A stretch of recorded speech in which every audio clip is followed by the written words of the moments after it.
বাড়ি থেকে সাজানো শুরু করেছে।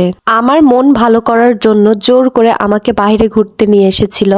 আসসালামু আলাইকুম, সবাই কেমন আছেন? আশা করছি খুব ভালো আছেন। চলে এসেছি নতুন আরেকটি ভিডিও নিয়ে, তো ভিডিওটি স্কিপ না করে আমার সাথে থাকুন। আল্লাহ তাআলা প্রত্যেকটা মানুষেরই ধৈর্যের পরীক্ষা নেন, ঠিক আমার ক্ষেত্রেও এমনটাই হয়েছিল।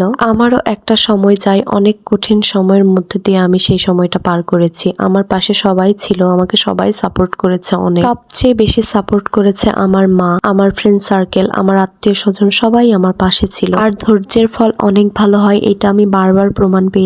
আলহামদুলিল্লাহ, আল্লাহ উত্তম পরিকল্পনাকারী। আমার বান্ধবীরা আমাকে অনেক সময় দেয়, বাসায় যে সময় দেওয়া, গল্প করা, নিয়ে ঘুরে বেড়ানো, তারা আমার জন্য অনেক করেছে। আসলে সেই সময় যদি তারা আমার পাশে না থাকতো, আমি এত সুস্থ স্বাভাবিক হাসি খুশি থাকতে পারতাম না। এজন্য আমি তাদের কাছে কৃতজ্ঞ। এমন ভাবে সাপোর্ট দেওয়া মানুষ পাওয়া আসলে অনেক ভাগ্যের ব্যাপার। অনেক কথাই বলে ফেললাম, তো এখন আসি আসল কথায়। এই যে এত সুন্দর ভিডিও করে দিচ্ছে আমার মিষ্টি একটা বান্ধবী, সেদিন আমার মনটা অনেক খারাপ ছিল।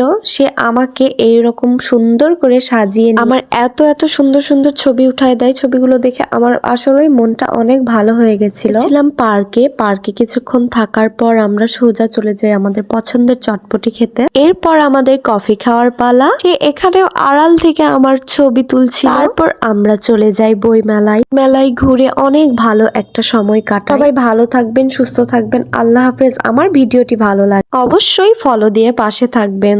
আর হ্যাঁ, লাইক, কমেন্ট ও শেয়ার করতে ভুলবেন না কিন্তু।